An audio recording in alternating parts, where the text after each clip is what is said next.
welcome back to another Craft Roulette process video. And this week's parameters are really interesting, although stuff I randomly had actually I think made them a lot easier.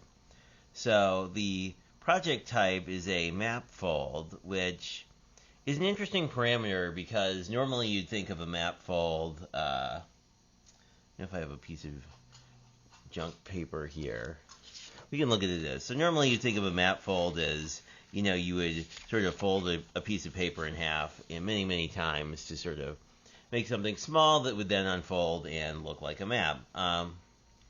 But additionally, it could be anything with a map. So I pulled some of the time offline stuff. And then the color scheme are beach colors.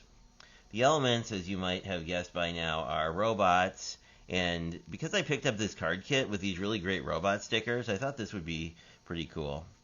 And the last thing is a label, which is sort of, you could define as really anything written on anything, which, I think, like it's hard for some, label is kind of wide open, I think, because like anything could be considered a label, really, that involves writing, and writing on something. So I actually pulled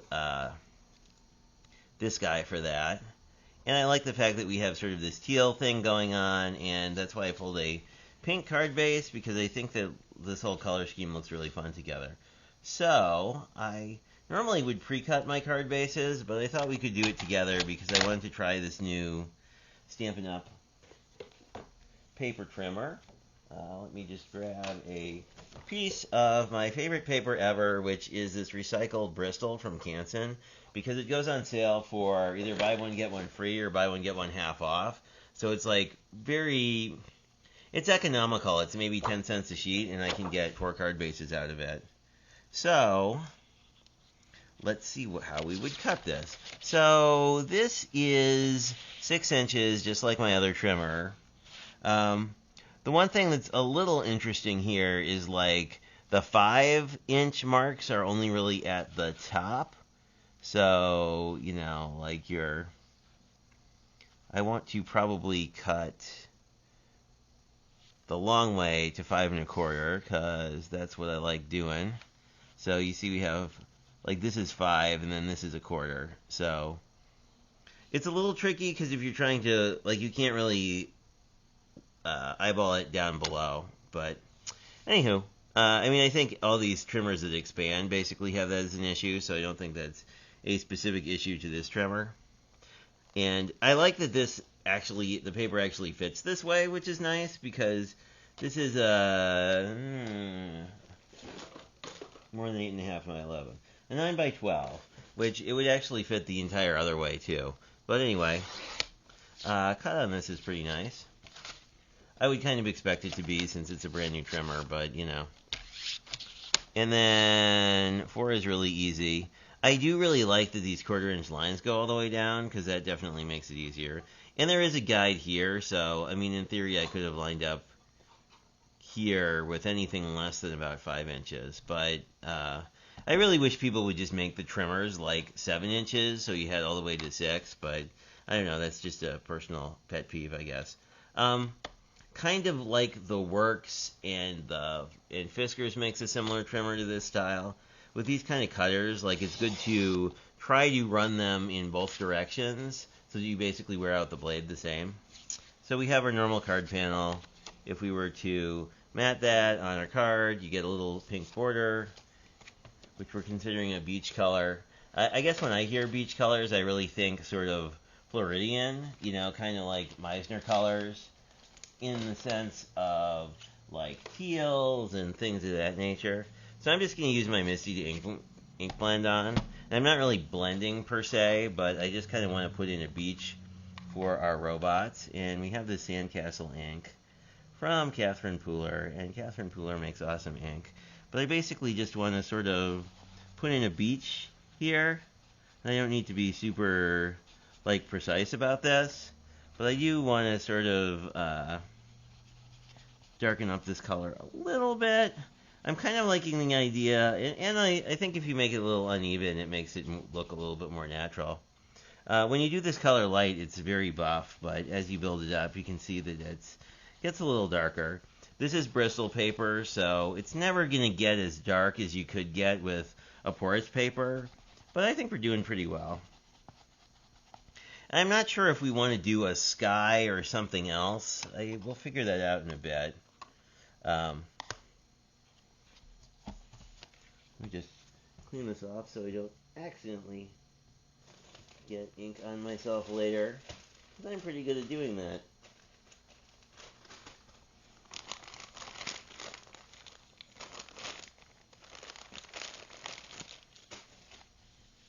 And I still have left my Eiffel Tower stamp in here because I kind of want to use that again. I really liked how it came out. It was last week's project with the collage. And as this dries, it darkens up a little bit. But we have a nice sort of beachy color to put our things on. So I like the idea maybe this is a little down the beach, you know, because that kind of makes sense to me.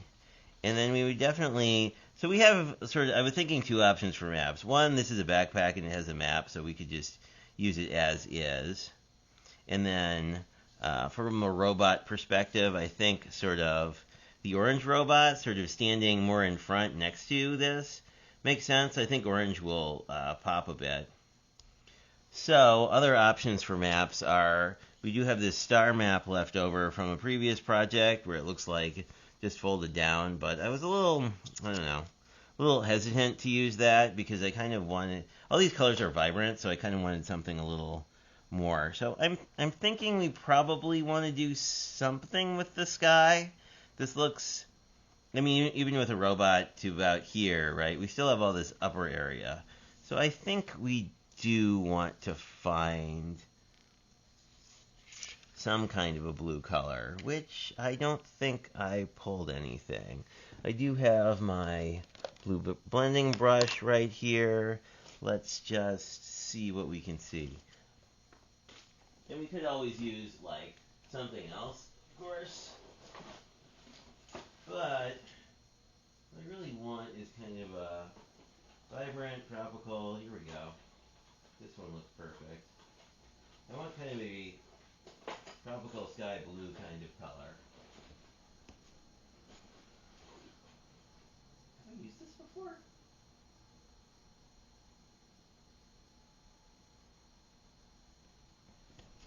This one looks cool. It's called Oh Boy. Somehow I've never broken into this before.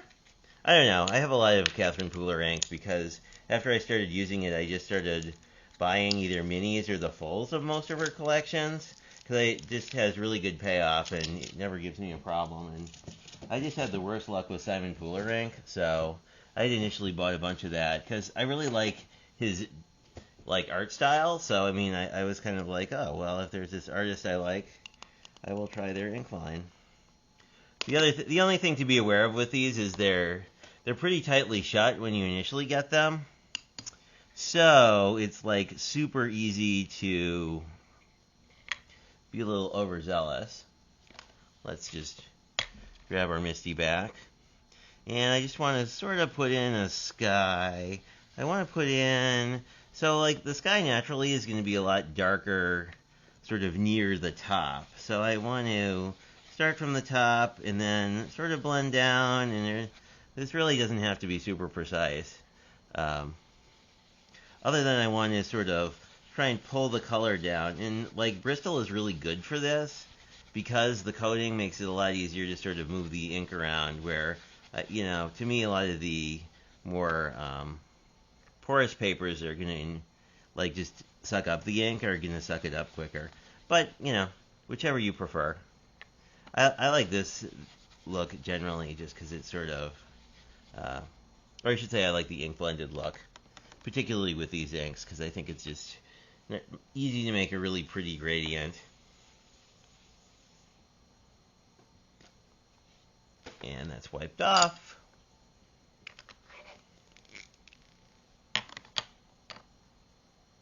I'm really going to town on that brush, but I don't know, these Unique brushes seem to last pretty well, so I am a fan, and I think this is going to look pretty bomb on pink. Yeah, so I like how that's looking. That definitely sort of fills in the space a little bit more. So we're going to have our backpack probably off to the side. And then this is probably in the distance. And we could even hang it off a little bit, which I kind of like as a technique. Probably ground it more like that. And then our robot, I think we can just overlap a little bit and keep in the center.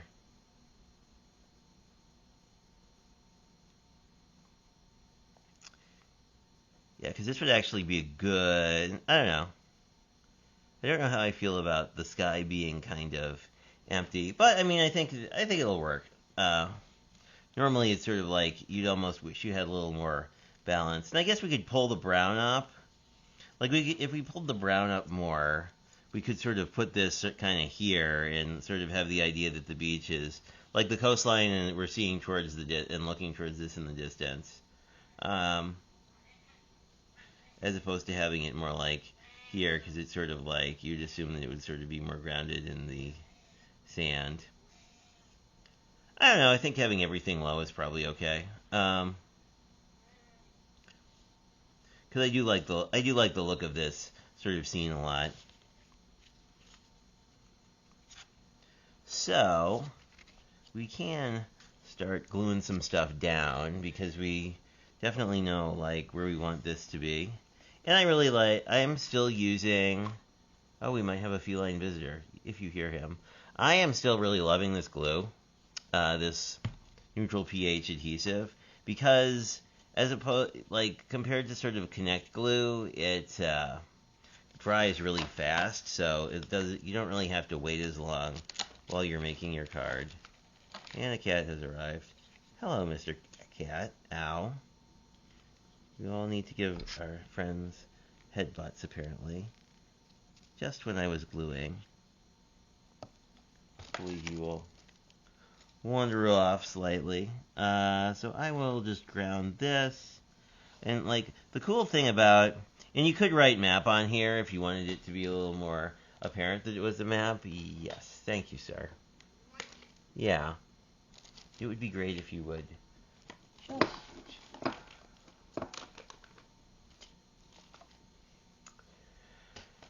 I guess he wants to just hang out. Anyway, like the cool thing about this is like if I just push this down. Oh, now you're going to. Yes. Let's just move off my desk. Yes, everyone see Mr. Lennox and his toes. Here's his head. Hello. He says hello. Anyway. He likes to hang out while I craft, and usually the other thing you can use these for too is sort of a squeegee.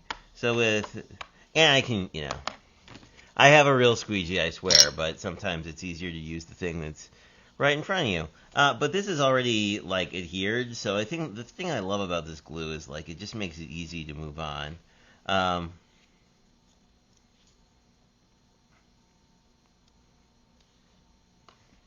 like this, I think. Yeah, I think this is where I'm going to put this. It's a little, like, we could, like, the sticker is going to just go down and be wherever it is. But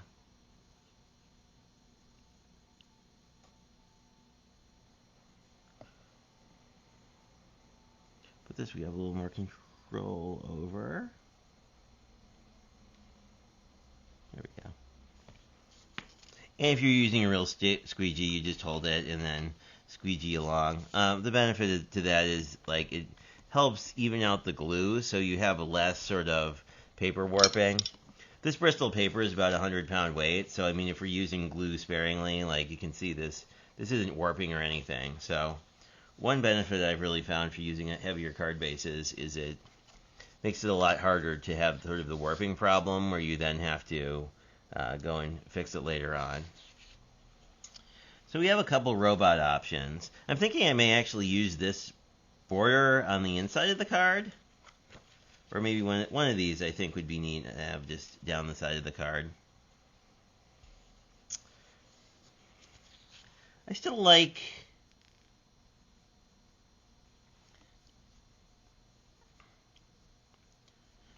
I'm leaning towards the Navy robot. I was really thinking orange, which would definitely set off But there's some sort of orangey tones here too, so I think we're gonna do navy. And ooh, these are from the Stampin' Up! Card kit, but I don't know if you can tell. Like, it's a relatively heavy cardstock that the stickers are made out of. I mean, it's probably more like closer to like a 60-pound cardstock as opposed to, you know, like sort of like just a vinyl sticker. So we can.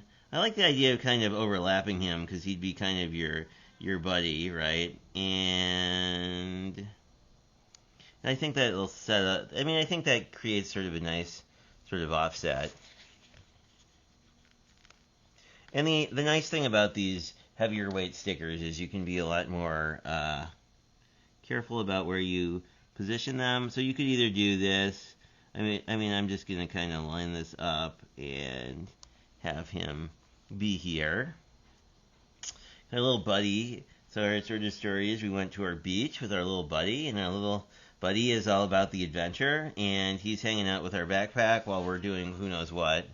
And I think this looks pretty bomb once it's matted. Let's see what we can do here. I actually think I like the multicolored better than the non-multicolored. And it'll be, I don't know. I think this is formulated for an A2, so we may just put this down and hope for the best. Oh, that is nice.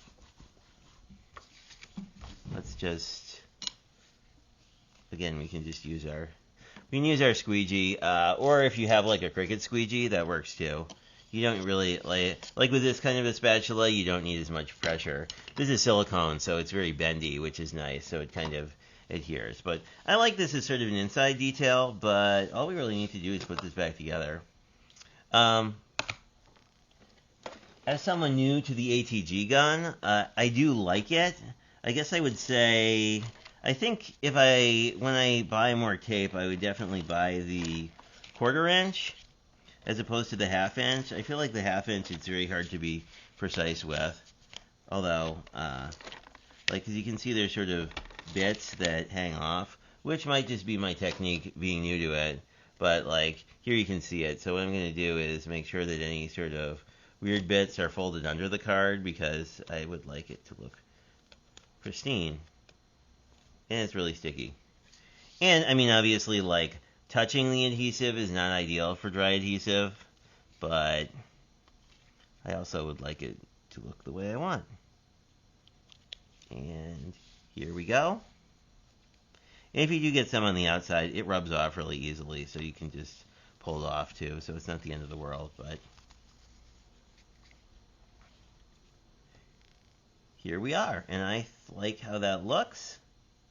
I do think we still have room here if we wanted to do something. I don't think we need a sentiment, but like, you know, if you had a nice sun die cut or something like that, you could put like suns or clouds or things. Who was it? Spellbinders came up with their like rubber duck stamp set, if you know what I'm talking about. That has a lot of other things. But leaving this open also makes this a more versatile card.